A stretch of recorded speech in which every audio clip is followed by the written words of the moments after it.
안녕하세요. 꿀단지 PD입니다. 국내에 공식 출시되는 갤럭시 스마트폰 중 사실상 가장 아래에 있는 A1 시리즈의 2024년형 모델 갤럭시 A15 LTE가 3월 18일 출시되었습니다. 더 아래에 갤럭시 A형 시리즈도 있지만 국내에는 출시되지 않습니다. 갤럭시 A15는 5G 지원 유무에 따라서 두 가지 모델이 존재하고 국내에는 LTE가 붙은 이름에서도 알 수 있듯이 4G 전용 폰으로 나왔습니다. 가격은 출고가 기준 31만 9천 원이고 자급제와 통신사를 통한 구매 모두 가능한데 살만한 가치를 가지고 있는지 꼼꼼하게 살펴보겠습니다. 갤럭시 스마트폰의 물방울 디자인은 A 시리즈에도 완전히 자리를 잡았고 A15 역시 물방울 디자인이 적용되었습니다. 후면 커버와 프레임은 모두 플라스틱입니다. 측면 프레임에서 앞뒤로 이어지는 부분은 각진 모습을 하고 있고 4개의 모서리는 둥글게 처리되었습니다. 갤럭시 S24의 디자인과 비슷해서 익숙하게 느껴지는 분들이 많을 겁니다. 오른쪽 측면 버튼이 있는 부분이 버튼 이외 프레임도 조금 튀어나왔다는 것이 다르긴 합니다. 색상은 블루 블랙, 옐로우, 라이트 블루 3가지가 있습니다. 3가지 모두 유광인 후면 커버가 살짝 블링블링한 느낌이 있고 무광인 측면 프레임은 차분한 느낌을 줍니다. 갤럭시 A15는 가로 76.8mm, 세로 160.1mm로 널리 알려진 갤럭시 S24 울트라를 왼쪽, 아이폰 15 프로 맥스를 오른쪽에 놓고 크기를 가늠해 봅니다. 두께는 8.4mm로 무난한 수준이고 무게는 200g으로 가벼운 건 아니지만 6.5인치 화면 크기를 고려하면 그럭저럭 괜찮습니다. 이제 본격적으로 성능을 들여다봅니다. 갤럭시 A15는 미디어텍 헬리오 G99AP, LPDDR4X 6GB 램, UFS 2.2 128GB 저장 장치를 탑재했고 마이크로 SD 카드 외장 메모리를 사용할 수 있습니다. 램이 4기가가 아닌 6기가인 점이나 AP가 보급형 스마트폰이나 태블릿에서 최소한이지만 쓸만하다고 평가받는 헬리오 G99인 점이 키포인트입니다. 전년도 모델 중 국내 출시된 갤럭시의 24 LTE가 4기가 램이거든요. 퍼포먼스를 간접적으로 확인할 수 있는 벤치마크는 긱벤치 6 싱글코어 730점, 멀티코어 2017점이 나오고 3D마크 와일드하이프 익스트림은 342점이 나옵니다. 점수대가 낮은 편이긴 하지만 이거 어떻게 써? 라는 반응이 나오는 바닥은 아닙니다. 최고 성능이 높지 않아서 3D마크 와일드하이프 익스트림 스트레스 테스트를 통해 스로틀링 테스트를 해보면 98.6%로 스로틀링이 거의 걸리지 않는 것을 확인할 수 있습니다. 이때 앞뒤 최고 온도도 신경 쓸 필요가 없는 수준입니다. 고사양을 요구하는 게임은 하지 않고 메신저, 웹서핑, 유튜브, OTT 시청 등의 평범한 사용 환경을 가지고 있다면 무리 없이 사용할 수 있는 퍼포먼스 수준은 됩니다. 화면을 전환하고 무엇인가를 로딩할 때 상대적으로 고가의 스마트폰들에 비해서는 당연히 느리지만 절대적으로 A15만 내 손 위에 있다면 답답함이 느껴지지는 않습니다. 게임 플레이에 적합하지는 않지만 고사양을 요구하는 원신을 플레이 해보면 그래픽 설정을 가장 낮추면 어찌저찌 할 수 있습니다. 고사양 게임을 하는 큰 이유 중 하나가 게임 내 멋진 그래픽과 화려한 효과 등을 즐기는 것도 있는데 눈에 보이는 그래픽 품질이 구리니까 게임할 맛이 안 납니다. 요구 사양이 높지 않은 퍼즐류와 같은 가벼운 게임은 로딩이나 전환이 빠릿빠릿하지는 않지만 플레이 자체는 그럭저럭 가능합니다.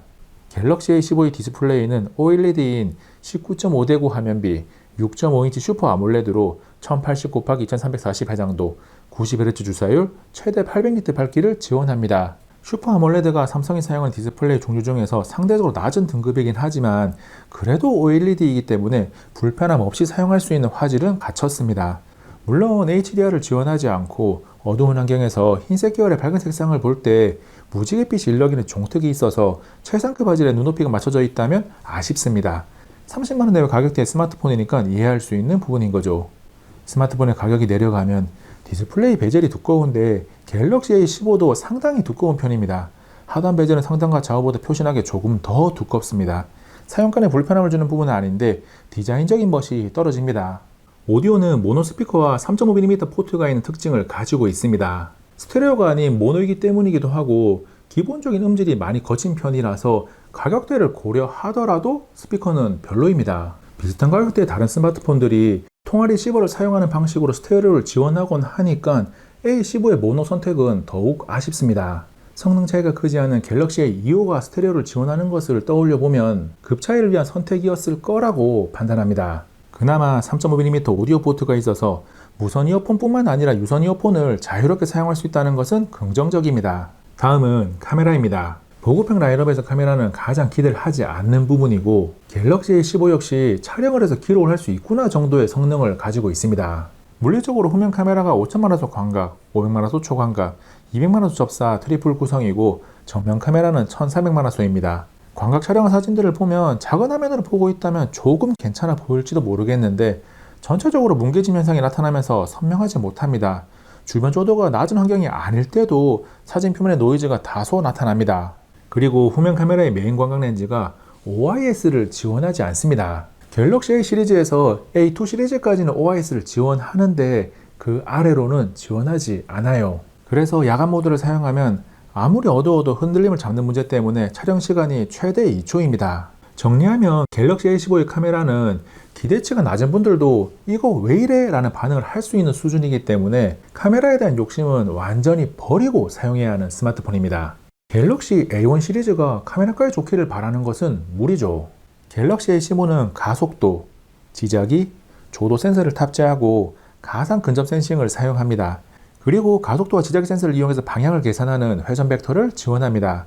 측면 전원 버튼에는 지문이 센서가 포함되어 있는데 반응 속도나 인식률이 좋아서 쾌적하게 사용할 수 있습니다. 이어서 진동은 세기는 충분히 강해서 좋은데 떨림의 종류가 다소 가볍고 잔망스러운 느낌이 있습니다. 진동이 세면 묵직하기 마련인데 이 녀석은 그렇지 않아요. 배터리는 대용량이라고 불러도 되는 5000mAh를 탑재했고 25W 고속 충전을 지원합니다. 화면 밝기 100%, 볼륨 20으로 유튜브에서 재생 가능한 가장 높은 해상도인 1440p로 12시간 44분이 재생되었고 0%에서 100%까지 충전하는데 약 1시간 30분이 걸렸습니다. 사용 시간이 충분하고 충전 시간도 쾌적합니다. 그 밖에 지금까지 이야기하자는 내용들을 짧게 정리하면 와이파이 5, 블루투스 5.3, NFC를 지원하고 삼성페이와 삼성 녹스를 사용할 수 있습니다. 삼성 덱스는 지원하지 않습니다. 그리고 OS 업그레이드 최대 4회, 5년간 보안 업데이트를 지원받습니다. 갤럭시 A15 LTE가 가지고 있는 성능과 특징을 자세하게 살펴봤습니다. 어떤 스마트폰인지 알고 나니까 사도 될지 판단이 되시나요? 갤럭시 A 시리즈는 S 시리즈와 비교하면서 대체해도 될지를 고민하는 제품군이 아닙니다. 스마트폰을 하나 구매하기 위한 비용이 제한적일 때 절대적으로 가격만큼의 값어치를 가지고 있는지를 판단해야 하는 제품군이죠. 돈에 대한 제한사항이 없다면 무조건 S 시리즈입니다. 갤럭시 A15 LTE는 A 시리즈 중에서도 거의 바닥에 있는 제품이니까 모든 것이 상대적으로 부족할 수밖에 없습니다. 하지만 스마트폰을 사용하기 위한 최소한의 인계점보다는 조금 위에 있습니다. 과거의 A1 시리즈는 그 최소한도 갖추지 못했었기 때문에 2024년에 나온 갤럭시 A15 LTE는 조금은 달라 보입니다.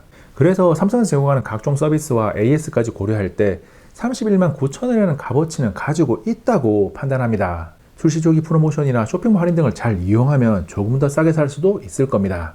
이번 영상은 여기까지. 다음에 또 만나요. 안녕.